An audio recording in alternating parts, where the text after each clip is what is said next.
یہ ہے جنگ کے عہد امر جو اسپیشل ایجوکیشن میں ایم اے کرنے کے باوجود مالی کی نوکری کرنے پر مجبور ہے۔ نوکری کے لیے جوتے بھی گھسائے، دھکے بھی کھائے، مگر قسمت کی دیوی مہربان نہ ہوئی۔ عہد امر کو حکمرانوں سے کیا شکوہ اور درخواست ہے، انہی سے جانتے ہیں۔ اردو پوائنٹ کی ویڈیوز دیکھنے کے لیے ہمارا چینل سبسکرائب کیجیے اور بیل کے آئیکن پر کلک کیجیے تاکہ آپ ہماری تمام آنے والی ویڈیوز سے باخبر رہ سکیں۔ السلام علیکم، اردو پوائنٹ کے ساتھ میں ہوں آپ کی میزبان رویزہ راجپوت۔ امید اور یقین ایک ایسا احساس ہے جو آپ کے ساتھ تب تک رہتا ہے جب تک آپ اپنی منزل تک نہیں پہنچ جاتے۔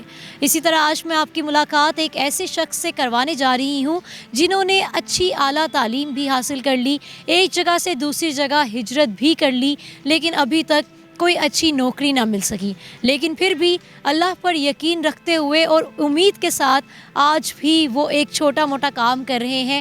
آئیے ان سے ملتے ہیں اور جانتے ہیں کہ آخر کیا وجہ ہے اور ایسی کون سی موٹیویشن ہے ان کے ساتھ جو آج بھی یہ اپنا کام اتنا دل لگا کے لگن سے کرتے ہیں۔ میرے ساتھ رہیے۔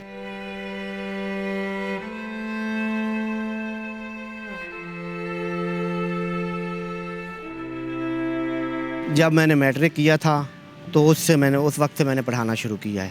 ایف اے کرنے جا رہا تھا لیکن حالات اس قسم کے نہیں تھے۔ پھر میں نے ایک پرائیویٹ سکول میں پڑھانا شروع کیا، وہاں پر مجھے 2500 پر منتھ ملتا تھا۔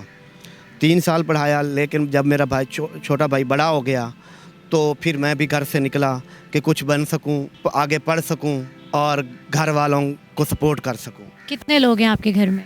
میرے گھر میں میری والدہ ہیں، والد صاحب میرے انتقال کر گئے تھے 2016 میں۔ میری اب والدہ ہیں، میری ایک بہن ہے، ان کے 3 بچے ہیں، بہنوئی میرے کبھی انتقال ہو گیا ہے۔ میری بیوی ہیں، میری بھابھی ہیں اور میرے بھائی ہیں۔ گھر والوں کو بھی سپورٹ کر رہے ہیں ساتھ میں اور نوکری بھی کر رہے ہیں؟ نوکری بھی کر رہے ہیں، گھر والوں کو بھی سپورٹ کر رہے ہیں اور پڑھ بھی رہے ہیں۔ اچھا، مجھے یہ بتائیں کہ یہ جو مالی والا کام ہے یہ آپ نے کب سے سٹارٹ کیا؟ اس میں کتنے سال ہو گئے؟ آغاز کہاں سے کیا تھا؟ آخر یہی کیوں آپ نے چوز کیا کام کرنے کے؟ میری اس وقت میٹرک تعلیم تھی۔ 2014 میں مئی کے مہینے میں میں پی ایچ اے میں ڈیلی پیڈ پہ ملازم لگا تھا اور آج تک ڈیلی پیڈ ہی ملازم ہوں پی ایچ اے میں۔ اور ساتھ مجھے مشورہ دیا تھا کہ آپ پڑھیں، کچھ بن سکیں گے، تو میں نے پھر ایسا پڑھنا شروع کر دیا 2014 میں۔ 2016 میں نے ایف اے کیا، 2019 میں نے بی اے کیا اور ابھی میں نے بی اے کیا 2019 میں اور 2021 میں نے ماسٹر کیا ہے۔ اور کس میں ماسٹر کیا؟ M A special education in hearing impairment. اچھا، ابھی آپ نے اتنا اسٹڈی کر لیا ہے، ماشاءاللہ اتنا علم حاصل کر لیا ہے، اب کیا لگتا ہے کہ اسی پروفیشن کو آگے لے کر چلنا ہے یا کسی اور نوکری کی تلاش؟ میرا جو اصل رجحان ہے وہ ہے کہ میں پی ایچ ڈی کرنا چاہتا ہوں اور باہر سے کرنا چاہتا ہوں، لیکن میرے پاس اس وقت اتنے وسائل نہیں کہ میں وہ کچھ چیز کر سکوں، جس کی بنا پر میں نے اس سمیسٹر میں آگے داخلہ نہیں بھیجا اور نہ ہی میں پڑھ سکا، کیونکہ میرے گھر کے حالات بہت ویک ہیں۔ کتنا کما لیتے ہیں آپ ڈیلی بیسس؟ ڈیلی بیسس پہ پہلے میری 18,000 تنخواہ تھی، جس میں چھٹیاں بھی کٹتی ہیں، میرے بھی خرچے ہیں، گھر والے بھی ہیں، پڑھائی بھی ہے۔ پہلے جب میں 2014 میں لگا تھا تو اس وقت میری 9,120 روپے تنخواہ تھی۔ پچھلے ماہ سے مجھے 20,000 مل رہی ہے، اس سے پہلے مجھے 18,000 ملتی تھی۔ کیسے مینیج کرتے ہیں؟ گھر میں بھی اتنی بڑی فیملی ہے، خود کے پڑھائی کے پیسے بھی نکالنے ہیں، اپنے پہ کچھ پیسے لگانے ہوتے ہیں، کیسے سب کرتے ہیں؟ بس یہ اللہ کی دین ہے کہ میں کبھی کسی کے لوگوں کے گھروں میں کام کرتا ہوں، وہاں سے مجھے کبھی مل جاتی ہے سپورٹ، کبھی تنخواہ بھی نہیں ملتی، کبھی کافی زیادہ مل جاتی ہے۔ یہ میرے اللہ کا کرم ہے کہ میں جس ایسے تیسے کر کے بس اس اللہ کی ذات پہ بھروسہ رکھ کے چل رہا ہوں اور میرے پاس کچھ نہیں ہے۔ مجھے یہ بتائیے کہ آپ نے ماسٹرز کہاں سے کی؟ میں نے AIOU علامہ اقبال اوپن یونیورسٹی سے کیا ہے، کیونکہ میری مجبوری تھی، میں ریگولر نہیں پڑھ سکتا تھا۔ اگر میں ریگولر پڑھتا تو میں گھر کو سپورٹ نہیں کر سکتا تھا۔ میں رات کو 1 بجے تک اوبر چلاتا ہوں، جس سے میرا خود کا پیٹ پلتا ہے۔ اوبر چلاتے ہیں؟ بائک رکھی ہوئی ہے؟ جی میں نے بائک رکھی ہے۔ اس پہ کب سے کب تک چلاتے ہیں؟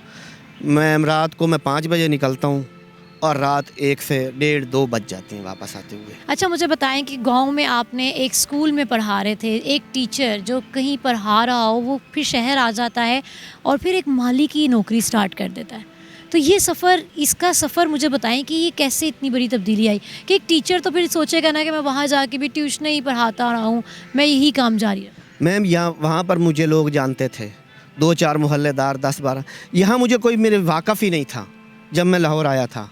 تو بالآخر مجبوراً میں نے پیٹ بھرنے کے لیے میں نے کچھ تو کرنا تھا، اس کے لیے مجھے پیمپر بھی لوگوں کے اٹھانے پڑے۔ یہ میرا کام ہے، میں فخر سے کہتا ہوں کہ اس سے مجھے اللہ رزق دیتا ہے۔ میں یہ جھاڑو بھی مارتا ہوں، کوڑا بھی سارا دن اٹھاتا ہوں، کٹائی بھی کرتا ہوں، مالیوں کا کام اچھی طرح جانتا ہوں۔ آج 7.5 سال ہو گئے ہیں الحمدللہ کرتے ہوئے، اور اس پر مجھے اللہ کا کروڑوں بار شکر ہے کہ مجھے اللہ نے کسی سے بھیک مانگنے کے لیے نہیں بنایا، کیونکہ میں لوگ اکثر دیکھتا ہوں کہ لوگ سڑکوں پہ آتے ہیں، میں کسی سے بھیک نہیں مانگتا، بس اللہ کا شکر ادا کرتا ہوں کہ اللہ نے مجھے تعلیم بھی دی ہے، اس کے باوجود اللہ نے مجھے مالی بنایا، تو میں اس پر اس ذات کا شکر گزار ہوں۔ اور حکومت وقت سے میری یہی اپیل ہے کہ یا تو مجھے اچھی جاب دے دیں اسپیشل ایجوکیشن میں، یا مجھے PhD کے لیے ابیول بھیج دیں۔ یہاں پر آپ کے پاس کتنا ایریا ہے جس پہ آپ روزانہ کام کرتے ہیں؟ یہاں میں 3 پارکیں ہیں، اور اللہ چوک سے لے کر الجنت شادی حال تک نالہ ہے، اور 2 گرین بیلٹس ہیں یہ آپ اکیلے کے پاس ہیں؟ نہیں، یہاں پر ہم 5 سے 6 مالی ہیں۔ اچھا، مجھے یہ بتائیں کہ اس کام کو کرتے ہوئے ساتھ ساتھ آپ نے کوئی اور بھی جاب کے لیے اپلائی کیا؟ میں ساتھ ساتھ پڑھتا بھی گیا اور ساتھ ساتھ جب اپلائی بھی کرتا گیا، لیکن سوری کہ کچھ رسپانس نہ مل سکا، اور ہر جب بھی سیٹ آتی ہے تو میں ایک امید سے اپلائی کرتا ہوں کہ اللہ کرے گا ہو جائے گا، لیکن کہیں نہیں ہو سکا۔ نہیں، موٹیویشن کہاں سے آئی کہ اتنے سال آپ ایک ہی کام کر رہے ہیں، کوئی اچھی نوکری نہ مل سکی، پڑھتے بھی جا رہے ہیں ساتھ ساتھ، پھر بھی ایک امید پہ آپ جو ہے اس پہ قائم ہے کہ ایک دن آئے گا اچھا؟ یہ کس نے موٹیویشن دی آپ کو؟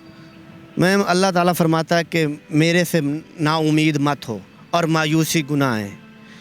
بس میں یہی کہنا چاہتا ہوں، میں اللہ سے امید کرتا ہوں کہ اللہ ایک نہ ایک دن میری ضرور سنے گا۔